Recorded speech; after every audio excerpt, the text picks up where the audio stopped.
તરસ્યા કાગડાની ચતુરાઈ. કેમ છો બાળમિત્રો? મજામાં ને? બાળમિત્રો, આજે આપણે એક સુંદર, લોકપ્રિય અને લોકપ્રસિદ્ધ વાર્તા જોવાના છે.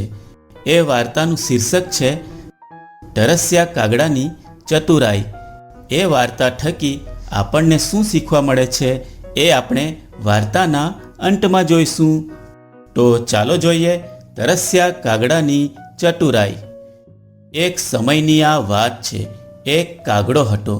એ કાગડો આકાશમાં ઉડતો ઉડતો જઈ રહ્યો હતો. ઉનાળાના દિવસો હતા અને બપોરનો સમય હતો. ગરમી પણ ખૂબ પડી રહી હતી. એવામાં કાગડાને ખૂબ જ તરસ લાગે છે.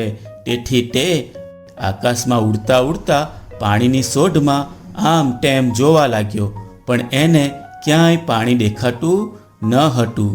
તે ઉડતા ઉડતા નીચે આવે છે અને આમથી તેમ પાણીની શોધ કરે છે, પણ એને ક્યાંય પાણી મળતું નથી.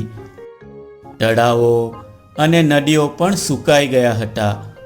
ઉડતા ઉડતા એ ખૂબ થાકી જાય છે અને ગરમીના કારણે તરસ પણ ખૂબ લાગવા લાગે છે. તેથી એ પોતાનો થાક ઉતારવા માટે એક ઝાડની ડાળી ઉપર જઈને બેસે છે. થોડીવાર એ ઝાડની ડાળી પર બેસ્યા પછી અચાનક એની નજર ઝાડ નીચે એક ઘડો હતો એના પર પડી.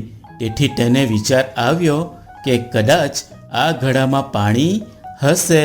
તેથી તે ઉડીને ઘડા પાસે જાય છે અને ઘડા ઉપર બેસી જાય છે અને ઘડામાં જુએ છે તો પાણી હતું, પણ એ ખૂબ નીચે હતું.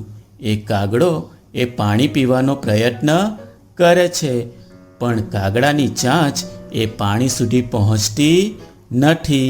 તેથી કાગડો વિચારવા લાગ્યો કે હવે શું કરવું.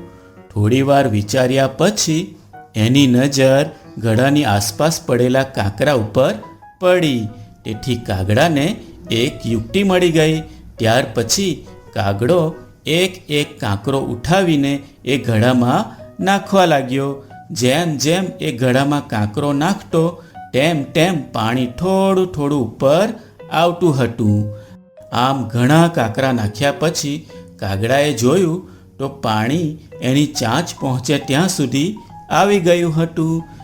ત્યાર પછી કાગડો એ પાણી પીવા લાગે છે અને આમ ભર પેટ પાણી પીધા પછી કાગડાની તરસ મટી જાય છે અને પછી કાગડો ઉડીને પાછો પોતાને રસ્તે જતો રહે છે. તો બાળ મિત્રો, મજા આવીને આ વાર્તા જોવાની? બાળ મિત્રો, આ વાર્તા ઉપરથી આપણને શીખ મળે છે કે જેમ કાગડાએ ચતુરાઈ અને મહેનતથી પોતાની તરસ છીપાવી, તેમ જો મુશ્કેલીના સમયે ચતુરાઈ અને મહેનતથી કામ લેવામાં આવે તો કોઈ પણ મુશ્કેલી દૂર થઈ શકે. બરાબર ને? તો આવજો બાળ મિત્રો, ફરી મળીશું આપણે એક નવી વાર્તા સાથે. આવજો.